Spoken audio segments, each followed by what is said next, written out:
Welcome back for our final installment of the reading of I Survived Hurricane Katrina 2005.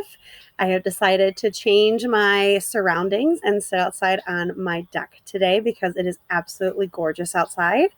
And I wanted to enjoy some sunshine and some fresh air while I finished reading the final chapters of this book. So, when we last left our friends, Barry had gotten separated from his parents and his sister in the water, and he traveled through the water and actually wound up at Abe McKay's house, that bully, and rescued his dog Cruz. So now he has a friend to kind of keep him company while he figures out his next move and how to find his family. So let's figure out what's going to happen with the rest of our book.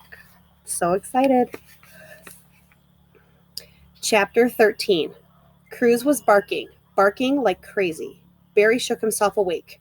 Cruz was standing at the edge of the room where the side of the house had been ripped away, but he was looking back at Barry as he barked. Come, he seemed to be saying. Come here and look. Something thundered in the sky. The house was shuddering and rocking. What was happening? Was it a tornado? An earthquake? No, it was a helicopter. It hovered low in the sky, its wings churning the floodwater. Barry could see the pilot, a young man, through the windshield. He seemed to be looking right at Barry. Cruz, we're being rescued, Barry exclaimed. Barry waved at the pilot. Here, we're here, he said. It's over, Barry thought. They'd made it. Soon they would be out of the flood. He'd be back with Mom, Dad, and Cleo. Barry waved his arms. The helicopter hovered for a minute longer, but then suddenly it rose and flew away. Was it circling? Was it going to come around the other side? Barry waited and waited, but the helicopter sound grew fainter, and then it faded away completely. No, come back, Barry shouted. Cruz looked at him confused. Barry felt like crying, but he wanted to be strong for Cruz. I'm sorry, Barry said as calmly as he could. I thought they were coming for us. There's the helicopter. The helicopter's winds had stirred up water, and now the house was rocking so violently that Barry was knocked onto his knees. Cruz yelped. Before Barry could pick himself up, he heard a loud splash. Cruz had fallen into the water. Barry dove toward the open side of the house and peered over the edge. He searched for Cruz, but all he could see was a mess of wood, planks, and branches. Something poked up in the middle of the debris, but then it disappeared. It was Cruz. He was tangled up in the mess and struggling to keep his head above water. Barry fought the urge to jump right in. It was a 10-foot drop at least, and he had to be careful not to hit anything sharp floating in the water. I'm coming, Cruz, Barry yelled as he eased himself over the side of the house, holding tightly with his hands while letting his legs drop. He dangled there for a minute, grasping the edge, staring down into the water, until he spotted a big board floating underneath. Just as it passed, Barry let go. He hit the waves but grabbed a hold of the wood before his head went under. He pulled his body onto the board and kicked over to Cruz. The dog was trapped between two branches. Barry pulled away the biggest branch and grabbed Cruz by the collar. I got you, he said, pulling the dog close, locking his arm around Cruz's body. Cruz licked him on the cheek and pushed his nose into Barry's ear like he wanted to whisper a secret. I know, Barry said. That was scary, but we're okay. We're okay. But they weren't okay. The water was burning Barry's skin. The fumes stung his eyes. Cruz had to be suffering too. They couldn't go back to Abe's broken house. Barry wouldn't be able to lift Cruz through the window. And they couldn't just float around like this either. In the distance, Barry saw the rooftop of a house poking through the water. It was too far to swim through the poisonous flood. And then he saw a car floating toward them. It was upside down, like a turtle flipped onto its back. Maybe he and Cruz could ride the car to the roof of that house. Barry kicked as hard as he could, holding Cruz with one hand and the board with the other. They made it to the car and scrambled up to it. Barry held onto one of the tires and Cruz stayed close to him. Slowly the car moved towards the house, almost as though they were driving it. When they were a few feet away, Barry stood up, balancing himself, ready to jump. Come on, he said to Cruz, and they both leaped off the car and onto the roof. Cruz slipped, but this time Barry grabbed him before he fell. They staggered up to a small dry patch near the top of the roof. Barry sat down, pulling Cruz onto his lap. He suddenly felt more tired than he'd ever felt in his life. He rested his chin on Cruz's head. Barry could hear dogs barking and howling all around them. He remembered the news report that had said no one could bring pets to the Superdome. There must be hundreds of dogs and cats all on their own, maybe thousands. And people, too. In the distance, Barry could hear voices calling for help. He and Cruz weren't the only ones out here. The light drained from the sky and the sun went down. Barry and Cruz sat slumped together. Neither of them moved. Barry was thirsty, but there was no water to drink. Mosquitoes swarmed around them, too many to swat away. There was nothing to do, and there was nowhere to go. Chapter 14. The stars came out, more stars than Barry had ever imagined. Was one of them Beta Draconis, a Kivo's secret star? Beta Draconis was a real star. Barry and Jay had found the name in an astronomy book in the library. They'd learned that there were trillions and trillions of stars in the universe, more stars than grains of sand on every beach and desert on Earth. They all seemed to be out that night. Barry searched the sky and picked out one of the very brightest stars. "See that, Cruz?" he whispered, pointing into the sky. "That's a Kivo star." That probably wasn't true, but right then Barry decided to believe it. Cruz looked at the sky, and his brown eyes filled up with light. He and Barry leaned their heads together, and soon the sky seemed to wrap itself around them, a glittering blanket to protect them from the awful sights and sounds and smells of their ruined neighborhood. They sat like that for hours on their little dry patch of roof. A few small boats motored by. Barry called out, but nobody seemed to hear him, until finally one of the boats slowed down. It wasn't really a boat. It was more like a raft, a yellow rubber raft with a motor. The driver was a woman, younger than Mom. She drove the boat right onto the roof, and it stopped just a few feet from Barry and Cruz. "Well, look at you, brave soul," the woman said, her voice low and smooth. She had very dark skin and huge eyes and dozens of long, skinny braids that seemed to dance around her face. Barry stared at her, sure he was imagining things. She seemed like a kind of fairy, a beautiful fairy in a yellow rubber boat from one of Cleo's bedtime stories. But she was real, stepping out of her boat and wading up to Barry in tall rubber boots. She put a hand on Cruz's head. The dog didn't growl. Like Barry, he seemed hypnotized. "Who are you?" the woman asked. Barry's throat was dry and swollen, but he managed to say his name. "I'm Nell. Where's your family?" she said. Barry looked around him at the endless water, and his eyes filled with tears. Nell put her hands on Barry's shoulders. "How about we get you and your friend out of here?" she asked. "Sound like a plan?" Barry wiped his eyes and somehow choked out the word yes. Barry and Cruz climbed into the boat after Nell. Nell handed Barry a big bottle of water. She filled a cup for Cruz and held it while he lapped the water up. Barry gulped down his water, almost choking at first. When he was finished, he took a deep breath. He opened his mouth to say thank you, but the only sound that came out was a sob, and suddenly tears were pouring down his face. He turned away from Nell. She had called him a brave soul, so why couldn't he act brave? He was finally off that roof, but now all the terror he'd felt those past hours came back to him second by second. He felt as if he were shrinking, as though his fear were boiling up inside of him, and he was melting away. "We're going to the St. Claude Avenue Bridge," Nell said. "There will be people there to help you." Of course there would be. Police and firemen, doctors and nurses. Barry knew what had happened in disasters. He'd seen it on the news. He imagined a big tent on the bridge with cots set up in neat rows. He would get fresh clothes, more water, good food. The people there would know how to track down Mom, Dad, and Cleo. Barry took a deep breath. Nell carefully wove the little boat through the maze of uprooted trees and wreckage. People stranded on rooftops called to them as they rode by. "Help us! We've got a baby here! We're hurt! Please help!" Nell called back to all of them. "I'll be back! Hang on tight! I'll be back!" she said over and over. She whispered a prayer under her breath. "There are thousands of people stranded just here in the lower 9, Nell said to Barry. "I've already picked up more than 30 people." Finally, the bridge appeared in the distance. And there's Nell with Cruz and Barry on the boat, or on the raft. And even from far away, Barry could see that there were no tents, no flashing lights or police cars or fire engines or ambulances. Other boats, little boats like Nell's, pulled up to the bridge, let people off, and then headed back out into the water. There were at least 100 people packed on the bridge. Families huddled together. Old couples sat on the ground. People walked around in a daze. Was Nell really going to leave Barry there all by himself? Chapter 15. Nell eased the boat onto the ramp that led to the bridge. Part of the bridge was underwater, but the middle part was high enough that it had stayed dry. Nell switched off her engine. "You'll be okay here," she said. "They're bringing people to the Superdome. Someone there will help you." Barry wanted to believe her, but he knew that even before the storm hit, there had been huge crowds, not enough food or water. What would it be like now? And besides, they wouldn't let him in with Cruz. Barry's fear started to boil up again. A man came running over. "Pardon me," he said to Nell, breathing hard. "I'm trying to find my grandmother. She's out there all alone, up on her roof. I need to get to her. I need—" I'll take you," Nell said. The man nodded, wiping away a tear. Thank you so much," he whispered. Barry knew he had to get out of the boat. Nell had to help other people like she'd help him. Nell leaned over and put her hand under Barry's chin, lifting his face so he had to look at her. She didn't say anything for a moment. She just looked into his eyes like she saw something there worth looking at.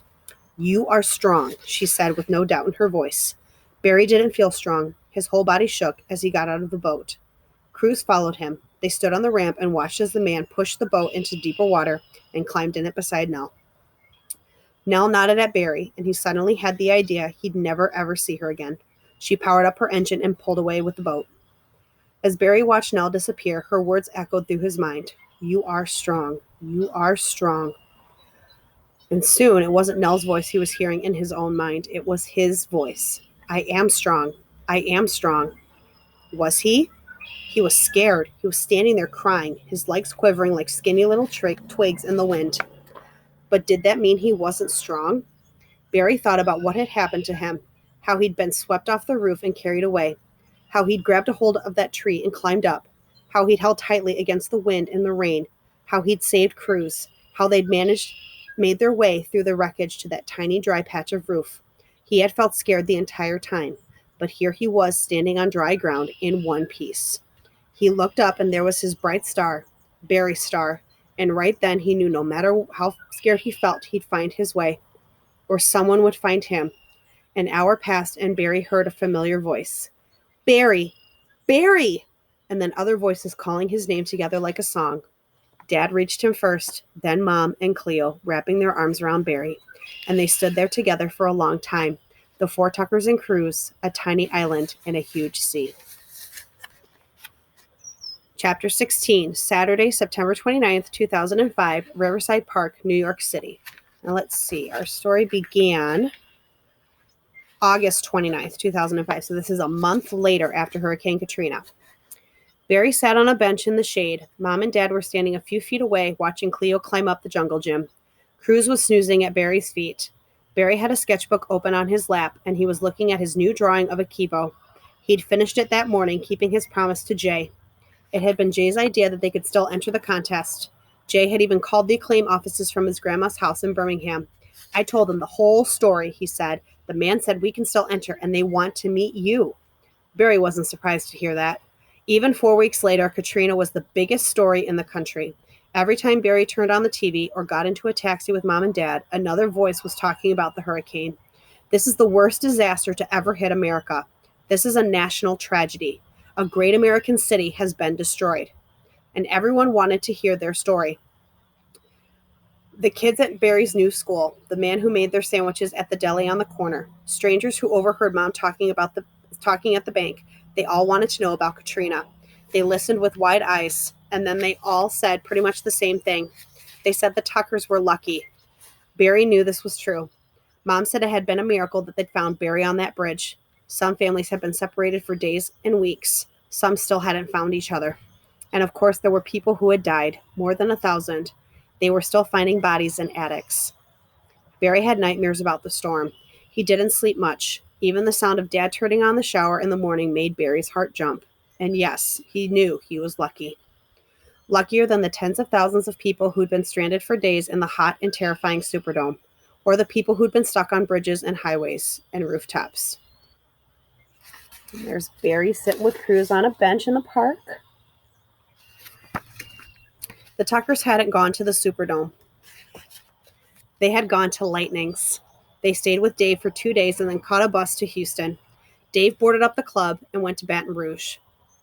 By then, even he realized that the city wasn't safe. The cousins in Houston spoiled them rotten for 1 week. Mom and Dad talked about moving there, finding an apartment nearby, but then a call came from the president of that famous music college in New York. There was a job for Dad if he wanted, teaching about New Orleans music. There was an apartment too, with furniture and room for the whole family. A week later, they were here. Cruz too, he was a part of the family now. The Red Cross had helped Dad track down Abe and his grandma in Little Rock, Arkansas. Abe and Barry had talked on the phone, and Abe, the old Abe, had asked Barry if he would keep Cruz. "He's not a killer," Abe said. "I figured that out." They had a good laugh, and they cried a little too when they talked about their neighborhood. Barry hoped he would see Abe again one day. Mom and Dad came over and sat next to Barry on the bench. Cleo waved from the top of the slide. Dad looked at Barry's drawings of a Kivo. "That is really something," Dad said. "Thanks," said Barry, who liked this one even better than the original. Akivo had a sidekick now, a mutt with floppy ears, and he had a guardian angel, a beautiful fairy, and a yellow rubber raft. "He looks like you," Mom said. "That's right, I see it too," Dad said. Barry stared at the picture, and he knew what Mom and Dad meant. Akivo's face. It did look something like Barry's. "I guess you feel a little like a superhero yourself," Mom said. "Nah," Barry said, his cheeks heating up. But really he did. Out there in the flood, Barry had discovered some powers of his own. When it was time to go back to the apartment, Barry went to pluck Cleo off the jungle gym. He heard her singing on Blueberry Hill, and he smiled. Dad told Barry he'd sung that song 1,000,000 times when they'd been on the roof. Dad had jumped into the floodwater after Barry, but the current had been too strong.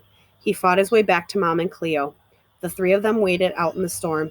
Mom said that Dad had called Barry's name so many times he lost his voice. They walked back to Broadway, Barry pushing Cleo in her stroller. Mom pointed at a bakery with a help wanted sign in the window. Dad said they should go to the Bronx Zoo later, or the American Museum of Natural History. "There's just so much to see," Mom said. "And we have plenty of time," Dad said. It was true. They had time, but not forever. Barry knew they would go back to New Orleans where they belonged. When would that be? When would their city be healed? Barry didn't ask Mom and Dad those questions. He already knew the answer.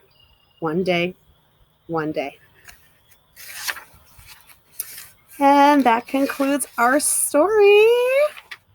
There are a couple of pages here at the back that I kind of want to read that are facts about Hurricane Katrina and follow-ups to after the hurricane. So after the storm, questions about Katrina. For many years before Hurricane Katrina, experts had warned the levees in New Orleans were not strong enough to withstand a powerful hurricane. In August 2005, their worst predictions came true. Katrina's 125-mile-per-hour winds sent a gigantic wave of water from the Gulf of Mexico into the canals and lakes surrounding New Orleans. All of that water pushed up against the levees, and many of them failed, some crumbling like walls of sandcastles. Billions of gallons of water gushed into New Orleans. Nearly 1,000 people drowned in the first 10 hours of flooding. Tens of thousands more were like the Tuckers, caught in a nightmare, struggling to survive as water filled their homes. Thousands of people were rescued from their rooftops and attics, often by volunteers like Nell. Nearly 50,000 were stranded in the Superdome in agonizing heat without food or water. It took 5 full days for help to arrive and another week before everyone in the city was evacuated. In the weeks and months after Katrina, many wondered if the great American city of New Orleans would ever recover. There was so much damage. Tens of thousands of houses were destroyed, as well as schools, hospitals, police stations, roads, and businesses. There was no electricity or clean water, and 80% of the city was covered with water that was filled with toxic chemicals and waste. The city's 440,000 residents were scattered all over the country, but New Orleans did survive. And years later, it continues to recover, building by building, house by house, tree by tree, road by road, and family by family. 75% of residents have returned to the city of New Orleans. To many visitors, the city seems as vibrant as it always was, with unforgettable music, food, beautiful buildings, gardens, and streets that bustle with energy unlike any other city in America. But in some of the poorest and hardest hit neighborhoods, recovery has been painfully slow. If Barry were to come back to the lower Ninth Ward today, he would see few of his neighbors smiling down from their porches. Much of the lower 9 is still abandoned. Only 19% of that neighborhood's residents have returned. I've studied dozens of natural disasters over the years: earthquakes, volcanic eruptions, shipwrecks, blizzards, and hurricanes. But none of these events made me feel as sad or as angry as I felt reading about the horrifying experiences of those who lived through Katrina. Why didn't our leaders do a better job protecting the beautiful city of New Orleans and its citizens? With so many warnings about the dangers of flooding, why wasn't more done to make the levees stronger? Why was help so slow to arrive to the survivors? As a writer of fiction, I could give Barry and his family a happy ending, but even after reading everything I could find about the storm, I could not find the answers to these questions.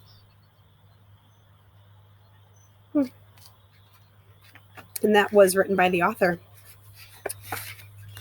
Facts about Hurricane Katrina. Hurricane Katrina was one of the worst disasters to ever strike the United States. Millions of people in Louisiana, Mississippi, and Alabama lost their homes and businesses. The death toll reached 1,800, including 1,500 who lost their lives in New Orleans alone. More than 340,000 people evacuated from New Orleans before the storm hit. An estimated 100,000 stayed behind. Many of these people were too old or sick to easily make the trip. Others didn't have cars or couldn't afford the cost of evacuation, gas for their cars, trains, bus, or plane tickets, hotel rooms. Some thought the storm wouldn't be as bad as it was predicted. Among those who stayed behind was Fats Domino, the famous musician. So he's true. He was then 77 years old with his family in their home in the lower Ninth Ward. Like the Tuckers, Domino's house quickly flooded when the Industrial Canal levee failed. Mr. Domino and his family escaped to the attic. They were rescued the next day and spent the rest of the week at the Superdome before finally taking a bus to Baton Rouge and landing in Texas. His famous yellow house still stands, but it is in ruins. Katrina also caused a crisis for the animals of New Orleans. Pets were banned from the Superdome, and after the storm, few people were allowed to bring their pets on buses leaving the city. Tens of thousands of pets were stranded without food and water after the storm. In the weeks after the flood, the Humane Society of the United States organized the biggest animal rescue in history.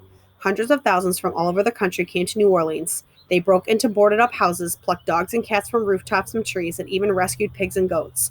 Many animals were reunited with their owners. Others were sent to shelters across America to be adopted by new families. Americans donated more than $1 billion to help the victims of Hurricane Katrina. Other countries donated too. The largest donor was the government of Kuwait, which gave $500 million. Hurricane Katrina was the 50th recorded hurricane to pass through Louisiana. I loved this book. I felt so many connections with kind of the tragedy that we are going through, and just kind of being separated from our families right now with the social distancing and just this tragedy that we're going through, and thinking about other things, political related, government related, about helping and warnings and all that kind of stuff, and being prepared for times like this. So flood versus pandemic, but I really enjoyed this book. I hope you did too. I'm going to go through my library and see what is next. Stay tuned for our next selection. Okay, bye.